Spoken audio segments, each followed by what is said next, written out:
The American Akita is considered to be the offspring breed of the Japanese Akita Inu. They are a slightly larger breed, but share the same curly tail as their predecessors.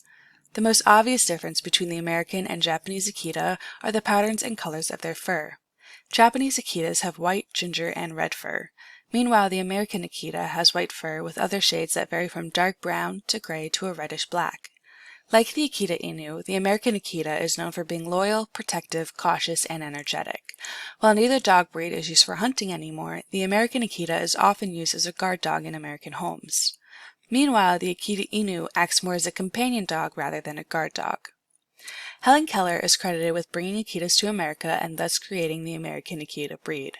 It is believed that while visiting Japan in 1937, she heard the story of a famous Akita dog named Hachiko. Hachiko was an Akita that waited for his owner to come home from work every day at the train station. However, one day his owner died at work and never returned home. Hachiko continued to wait at the train station for his owner to return home every day for the next 9 years, 9 months, and 15 days until his eventual death in 1935.